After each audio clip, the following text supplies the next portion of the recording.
বাবুন, হ্যাঁ, أو نحوهما আও আছে না ওয়া? ونحوهما জি।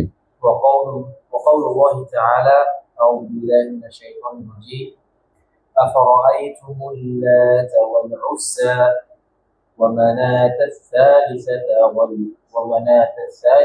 الأخرى ألكم الذكر وله الأنثى تلك إذا قسمة ضيزى إن هي إلا أسماء سميتموها أنتم وآباؤكم ما أنزل الله بها من سلطان إن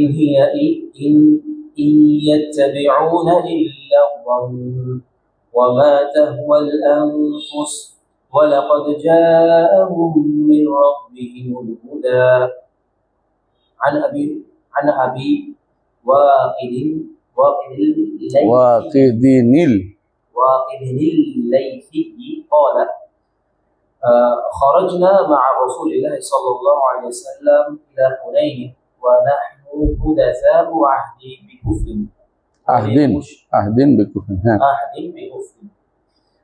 وللمشركين سدرة يعكفون عندها وينوحون بها أسلحتهم يقال لها ذات أنواط فمررنا بسدرة فقلنا يا رسول الله صلى الله عليه وسلم اجعل لنا ذات أنواط كما لهم ذات أنواط قال رسول الله صلى الله عليه وسلم الله أكبر إنها السنن قلت والذي نفسي بيده كما قالت بنو إسرائيل لموسى اجعل لنا إلها كما لهم آلهة قال إنكم قوم تجهلون لتركبن سنن من كان قبلكم رواه الترمذي وصححه الحمد لله.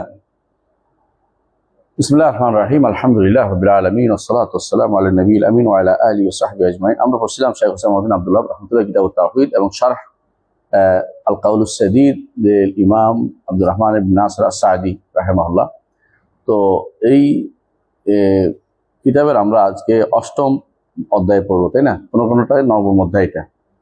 এটা হচ্ছে মান তাবাররাকা বিশাজারাতিন আও হাজারিন ওয়া নাহবিহিমা। তিনি অধ্যায় বিন্যাস করে কোরআন আনছেন, হাদিস আনছেন, খেয়াল করেছেন, তারপর দিকে ফায়দা আনবেন, অতিরিক্ত কোনো কথা নাই, সরাসরি কোরআন এবং হাদিস তারপরে ফায়দা নিয়ে আসছেন। তো আমরা তিনি কোরআনের আয়াতগুলি কেন আনছেন এটা আগে বুঝবো। তিনি যে আয়াতটা নিয়ে আসছেন, প্রথম আয়াতটা হচ্ছে ওয়াকাউলুল্লাহ তাআলা আফরাআইতুমুল্লাহ তাআলা উযযা ওয়া মানাতা সালিসাতাল উখরা। এটুকু আগে বুঝি। আফরাআইতুমুল্লাহ তাআলা উযযা ওয়া মানাতা সালিসাতাল, তিনটা জিনিস, লাত এবং উযযা এবং মানাত, এই তিনটি আসলে কি ছিল? যেমন লাত কানা রাজুল ইয়ালুত্তু সাউইক আল হুজ্জাজ, হাজিদের জন্য একটা পাথরের মধ্যে বড় তারা কি করতো, সাতু পিষ্ট, মানে সাতু পিষ্ট হয় কেন, এক ধরনের সাতু যে দিয়ে হয় ওটা তো গুঁড়া করতে হয়, গুঁড়া করতে, দানাটা, হ্যাঁ, আটার মতো। তো এটা দিয়ে হাজিদও অনেক মানুষ, ঘরে ঘরে একজন দুজন, একটা মহিলা করতে হয়। তো বড় কাজটা উনি করতো, বিশাল পাথরের মধ্যে এটা করে ঢলতো, এদিক সেদিক নিত, ওদের করে হয়ে যেত। তো দিন পর দিনটা যখন হয়ে গেল, প্রসিদ্ধ করে এটা ইয়েলুতুসিয়া ওই ফিটার মধ্যে, তো এটাই নিজেই একটা বরকতময় জিনিসে পরিণত হবে। যেমন আমাদের দেশে কোথাও কারো হুজুর বসছে, বসিবার স্থান, অনেকের এখানে হুজুর এসে বসছিল, ওখানে হুজুর এসে ঘুমাইছিল, হুজুরের চেয়ার, হুজুরের বৈঠকখানা, এগুলি কিন্তু আবার সংরক্ষণ করে অনেকে, সব বরকতময়, এগুলি বরকত নিয়ে আসে। বরকত শব্দটা হচ্ছে কল্যাণ আহরণ করা, তাবাররাকা কল্যাণ আহরণ করা। আর কল্যাণ আগে সাব্যস্ত হবে, তারপর তো আহরণ করা হবে। আহরণ করার আবার কি আছে, বিভিন্ন পদ্ধতি আছে। কোনো কোনো জিনিসের কল্যাণের কথা রাসূলুল্লাহ সাল্লাল্লাহু আলাইহি ওয়াসাল্লাম ঘোষণা করেছে। নিঃসন্দেহে যারা আইম্মাতুদ্দিন এরা মুবারাকুন, কোনো সন্দেহ নেই, দ্বীনের কল্যাণ কাজ করছে। ওদের কল্যাণ কোথায়? ইলমের মধ্যে। নবীদের যে রেখে যাওয়া ওয়ারিস সম্পদ হচ্ছে ইলম, ইন্নামা ওয়ারাসুল ইলমা। তো তারা এই বরকত হয়েছে কি দিয়া? আলেমরা ইলমের মাধ্যমে। তাদের ইলমটা যদি কোনো নবীদের ইলম হয়, যে কোনো মানুষের এটা অবশ্যই বরকত, কোনো সন্দেহ নেই। এবং এই মসজিদগুলি বরকতময় কেন? সালাতের, আল্লাহর ইবাদতের জায়গা এই জন্য। কিন্তু তাই বলে মসজিদের ডলাডলি করলে তো আমার বরকত আসবে না। ঠিক হুজুরের গায়ে আমি সারাদিন হুজুরের গায়ে দৌড়লাম, হাত পা থেকে নিলাম এগুলি, অথবা কেউ আঙ্গুল চষায়, আউযুবিল্লাহ, বুড়ে আঙ্গুল চষে এই দিয়া, তো এটা দিয়ে তারা বরকত নেওয়ার চেষ্টা করে, তো বরকতের জায়গা নেই। তো বরকত নেওয়ার জন্য শরীয়ত যেগুলি বরকতময় ঘোষণা করছে আগেগুলো হইতে হবে, এক নম্বর কথা। দ্বিতীয়ত, যেটা বরকত না, এটা থেকে বরকত দিলে শিরিক হয়ে যাবে, কারণ কল্যাণ এখানে নাই, তো আপনি কল্যাণ দিবেন কোথেকে? তো এই জন্য প্রথমেই আগে কোনটাতে বরকত আছে এটা জানতে হবে।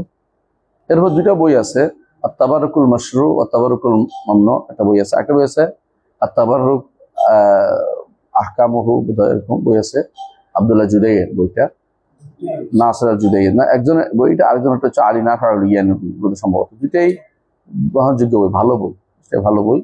এর উপরে আলু শেখের একটা আলোচনা আছে, হাজি মাফাহিমুনা, সালেহ আলু শেখের হাজিহি মাফাহিমুনার মধ্যে, হাজিহি মাফাহিমুনের মধ্যে। তো এই বইগুলিতে যে জিনিসটা উঠে ধরা হয়েছিল তাবারুকের মাসালাটা, আমি আমার রিসালাতে এটা বিস্তারিত আলোচনা করেছি তিসির মধ্যে, শিরক ফিল কাদিম ওয়াল হাদিসের মধ্যে, যে তাবারুক মূল কথা হচ্ছে আল্লাহ এবং রাসূলকে জানতে হবে, এর মধ্যে কল্যাণ আছে জানতে হবে, জানার পরে নেয়ার পদ্ধতিটাও জানতে হবে। বুঝে আসছে কথাটা? যেমন রাসূলুল্লাহ সাল্লাল্লাহু আলাইহি ওয়াসাল্লাম বলেছেন যে ছাগলে বরকত আছে। সে বরকত কি?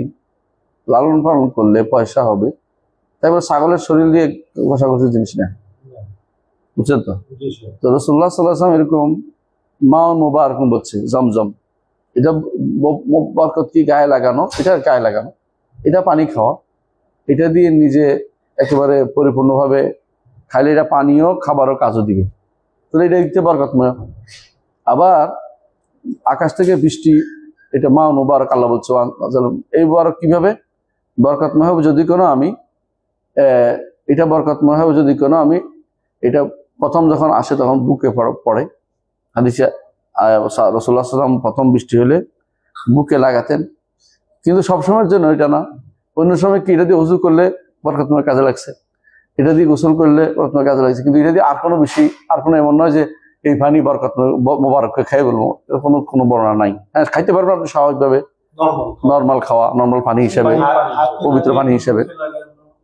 দেখ হাদিসে আছে, গায়ে যেহেতু রাসূলুল্লাহ সাল্লাল্লাহু আলাইহি ওয়াসাল্লাম বলতেন যে হাদিস হাদিব রাব্বি, আমার রবের তুমি গায়ে বুকে লাগাইছেন, কারণ হাতে যে কিয়াস করে আপনি কিয়াসে যাবে আর কি।